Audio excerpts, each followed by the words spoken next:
Hello, my soul brothers and soul sisters. I am Ron Smith, and this is the Dr. Ron Smith Investigate Show, where we separate the real from fake, the fact from fiction, and give you the winner's edge. And sometimes we're able to turn your water into wine. We are in season 3, and this is episode 3. And last week, I talked about mindset. And this week, we're going to talk about wealth building 101. And basically, we're going to start the beginning. And basically, this is for the people who's catching up. They missed season 1, season 2. And we're talking about the wealth building and basically what you need to do. But at all times, I think if you are fundamentally sound in any career, you are one of the things that you can build on. And I'm going to be talking about some things that you need to get in order, some things that might sound redundant to some and might be new to others. So I never want to assume that you know, because when you assume, they make a blank out of blank. So basically, when I talk, I have building blocks. And one of the things that I want you to understand is that there is no magic promises or no magic formula. The only magic formula, what Einstein said, was the eighth wonders of the world, which is compound interest. Now, understanding what that is that compound interest can work for you and it can work against you. And we're going to be discussing a little more in detail about that later in the show. But first of all, your mindset is that the things that you do, the habits that you form, determines your worldview. And, I discussed earlier where, the poor has a mindset, the middle class has a mindset, and the rich has a mindset. And basically, I'm going to just generalize that if all you do is work and pay bills, then you will always have that mindset and you would go no further than working and pay bills. And if you work and pay bills and just to accumulate things, then you will only have certain mindset. Now, the rich, what their mindset is that for when they see a opportunity or dollar of income of whether they earn or created, they want that income to increase and to multiply and to have babies. And that's the mindset that I want you to start having, is that basically you have a vision for yourself of how you are not only work for money, but having your money work for you. So it takes a mindset and determination. And the thing about it is that I use this acronym, what they call SMART, which means that it has to be specific, measurable, attainable, realistic, and has to be time-based. And basically, specific is that you, whatever career that you have, that basically you have a certain amount of income. And basically, you have a certain amount of expense. Now, whether you use the 70-20-10 method or 70-10-10-10 method as far as paying your income to your expense ratio, which maybe I go into that at a different time. But you have a short-term expense, you have mid-term, and then you have your long-term that you always have to keep in mind. So with that in mind, it has to be measurable, which means basically, that unfortunately, you're not like the United States government that have a endless supply of money, and all you have to do is print money. Your income is measurable, and there are certain expenses that you have to take care of. Your living expense. Whether it is your housing, transportation, your food, et cetera, et cetera. And there's other things that basically you can prioritize. And your goal has to be attainable, which it means that basically you don't have Bill Gates' income. Therefore, you have to only have your plans around about what you are able to do at this specific time, whether that is a monthly budget or whether that's a yearly budget. You only have certain amount of things that when you make your plan, it has to be able to be attainable, that make it sure that it's, which is the next one, realistic. You have to understand what you can do and what you can't do. And that goes next to the one is time sensitive, which means that basically you have to create your plan.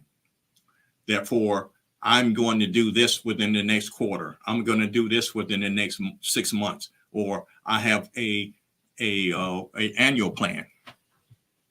One of the things that I would just want to as a sidebar, say that basically I wanted to buy a house in 2025.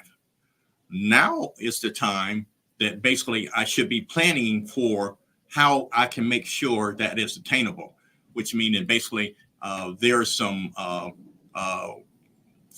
debt issues that I need to either address, whether I can eliminate those things within the next 6 months, so I can prepare myself for the 2025 major purchase. And there's two ways that you could do that. One way is what they call the snowball method, is the smaller bills you want to, and ones with the lower interest rate, you want to eliminate those first. And if I can eliminate those, then I could go to what they call the avalanche, which means I go to the higher, the larger bills.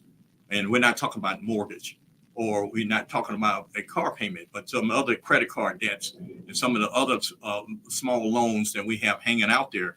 Those are things that I want to eliminate those things. So, which brings me to, we need to identify goals and have a game plan.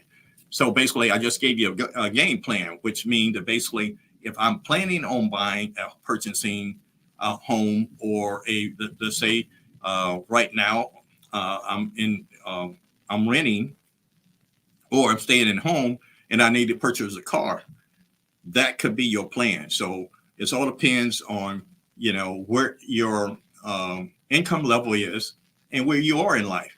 If you're beginning your career, it's totally different if you're in the middle or in the end of your career. So you need to make sure you have your SMART goal in mind.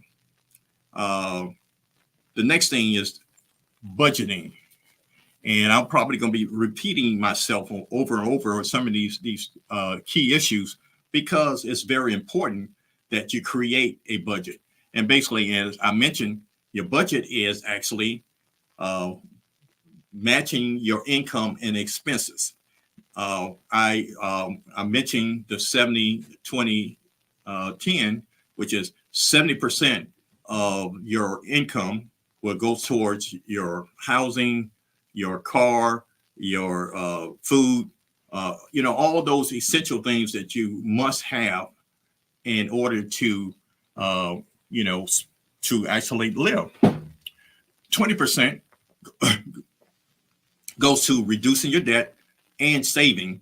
And I say 10% is for, I'll call your charitable contribution, donation, or in my case, I tied to my church.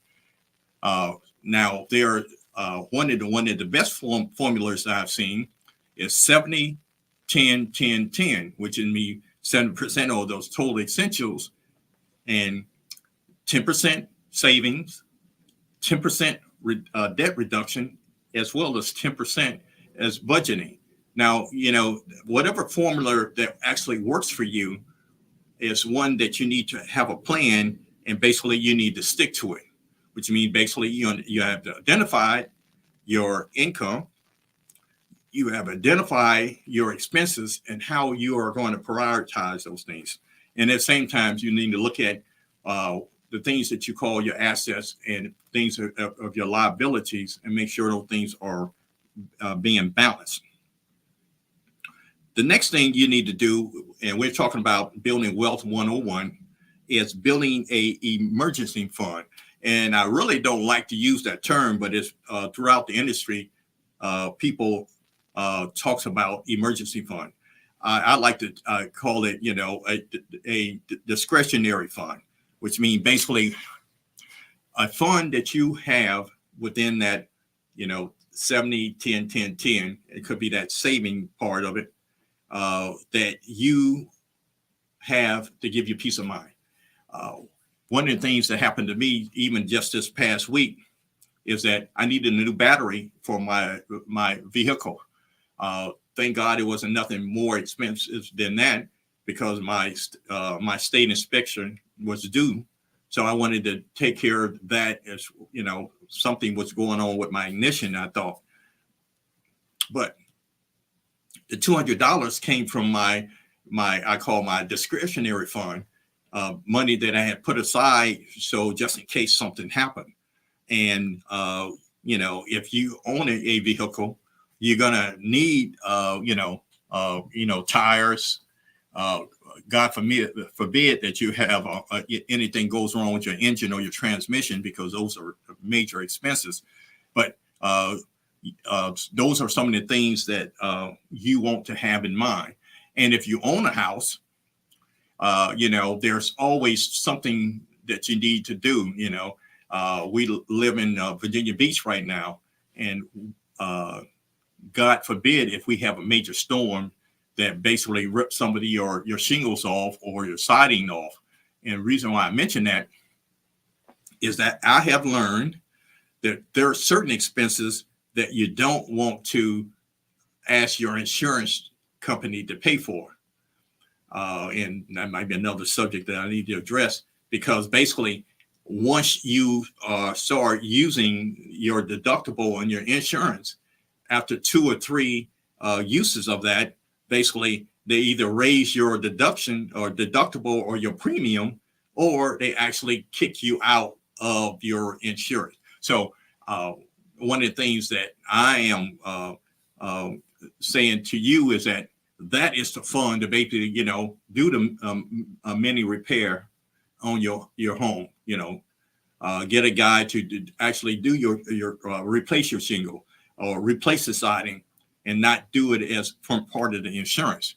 And I know you said that basically I'm paying money and I'm using it, but from my past experience, after 2 major insurance claims, I was dropped by a very prominent insurance company.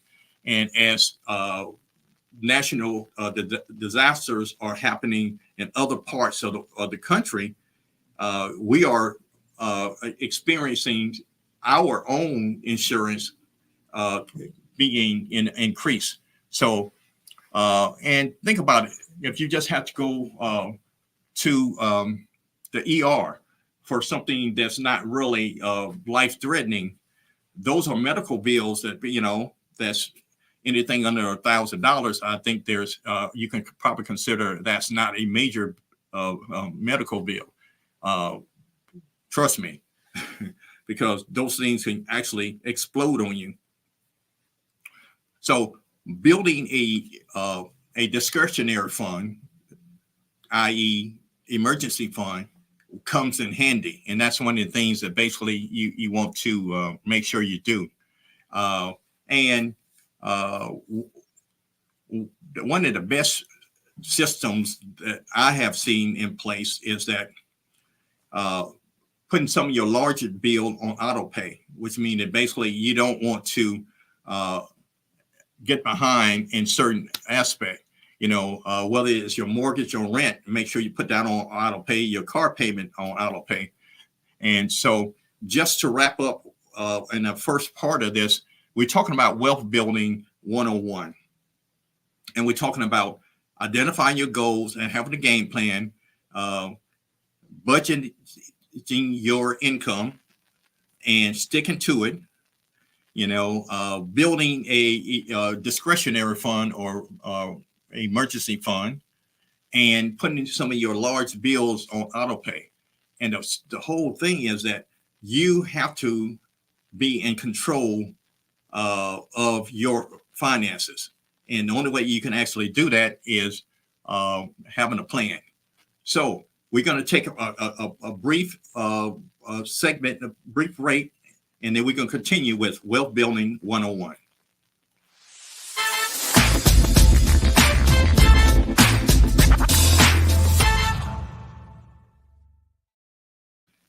We're back, and we're talking about Wealth Building 101. I am Ron Smith, and this is the Dr. Ron Smith Investigate Show, and we are in season 3, and this has happened to be episode 3, and we're talking about building wealth. And as I mentioned, in the first half, is that fundamentally, if you're fundamentally sound, you will actually be ahead of most of the people that you know. And the thing about it is that having a plan and actually executing, you have to be able to stick to it. And I want to give a shout out to my good friend Paulette Johnson, who's in Dallas, Texas. She is giving me a ride on, which making sure having a plan.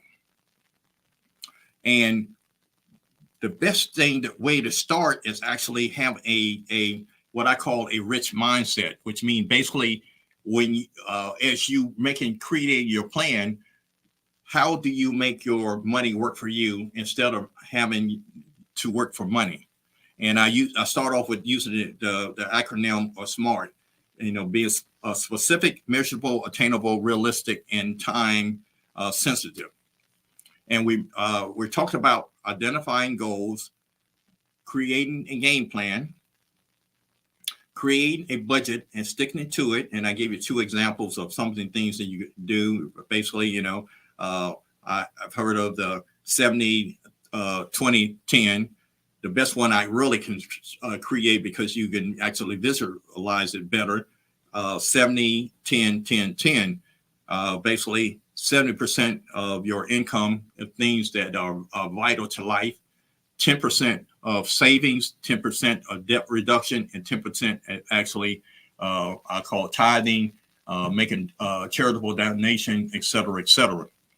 And building I call it the discretionary fund. Some people call it emergency fund, because that would give you peace of mind, because things happen.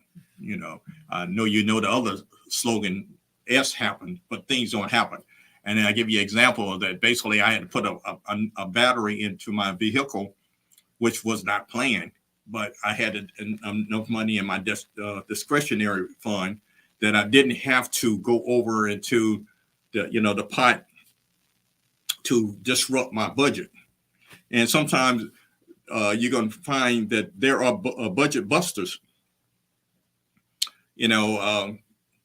If you had to do a transmission or get a motor for your vehicle because you don't want a car payment, that could throw off your other budget. And the thing about it, if you have everything systematically designed, you can move some things up or move some things over so that they actually can fit. And the thing about it is, if you have a written plan, it's better than trying to keep it all in your head. And, I guess I am somewhat tactical. It's what I actually need to see the pen and paper. I know a lot of people do it on their phone. There's a lot of apps that you can use for budget planning, and you can do it on your laptop, et cetera, et cetera. But to me, I actually put the pen to paper. It works so much better for me when I do it that way. And doing the auto pay keeps me on time, especially with those major expenses. And the next thing I want to talk about as far as building wealth 101 is debt. Now, I know I grew up in a household where, where most of the time my mother wanted to pay things off. She wanted to buy things in cash. And she didn't want to owe anyone anything. But you got to realize that that was at least 30, 40, 50 years ago, when you can actually do certain things due to inflation and certain other aspect of things cost more now. If when my mother was my age, I think gas was under $2 per gallon. And I just give you just that for instance. And now you know that if you get anything under $3, like right now, I think the best you can get is $2.84 right now. and we don't know how long that's going to last. So let's talk about debt, and I call it the good, the bad, and the ugly, because there is a difference. Good debt is assets building or investment building debt. A mortgage, in my opinion, is a good debt. First of all, since you're going to have to live somewhere, you can control that by even having a 15-year mortgage or a 30 years mortgage. And right now, I think there's petitioning to be even a 50-year mortgage, but that's neither here nor there. But my point is, you know that it's a set amount each month. Now, I, being candid, I have rental property.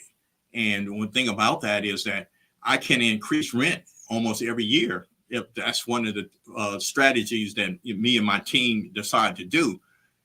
So renting is not it's not a flat line as a mortgage note.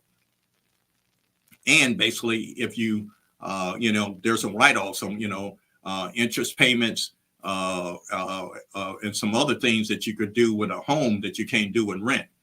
So a mortgage would be a better situation. And there are some things that I will discuss later on, basically how you can actually even take advantage of a mortgage note by allowing somebody else to pay your mortgage.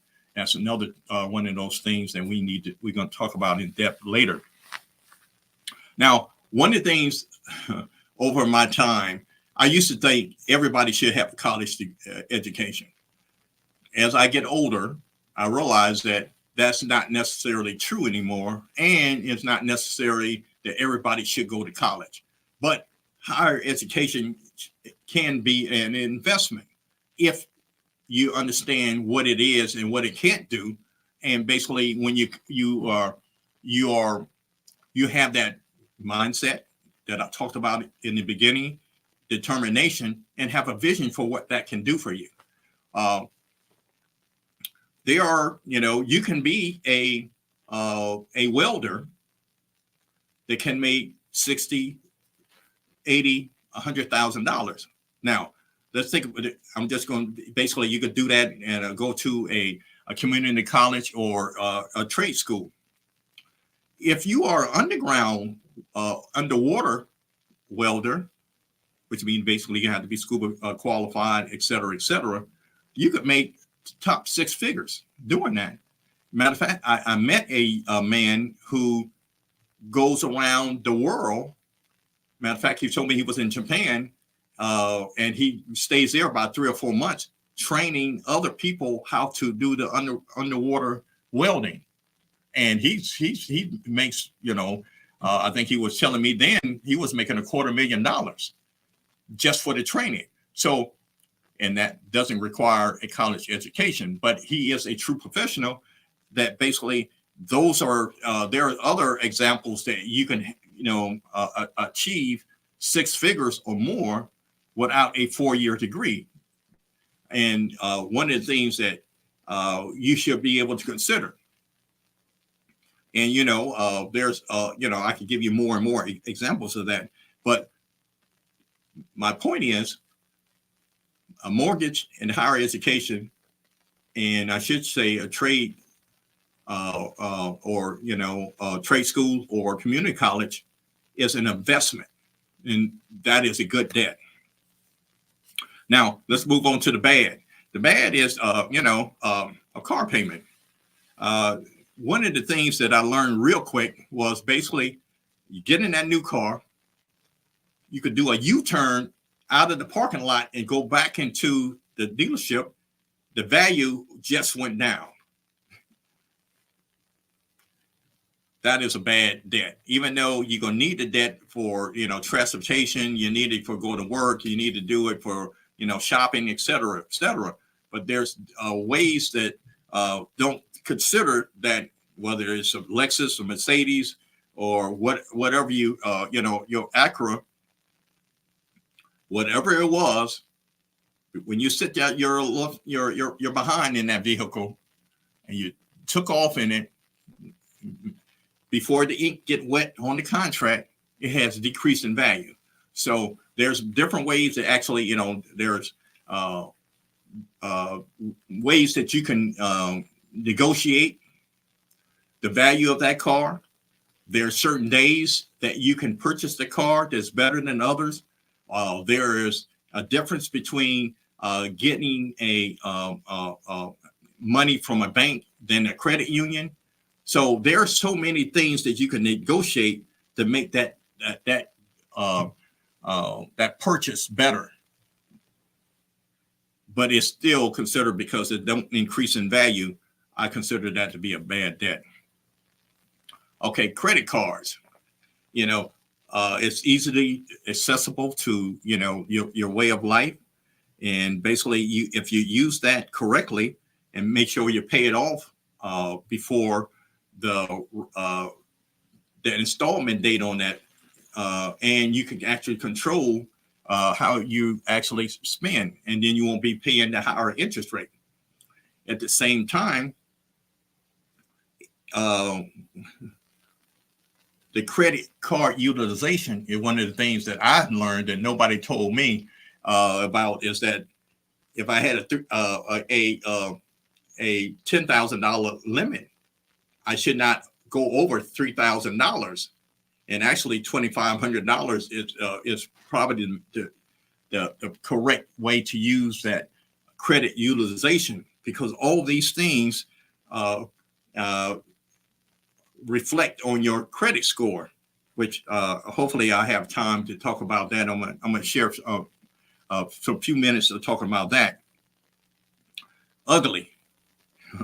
Payday loans, high interest rate loans, all the things that happens in certain community for the reason that we are unbankable or unbanked.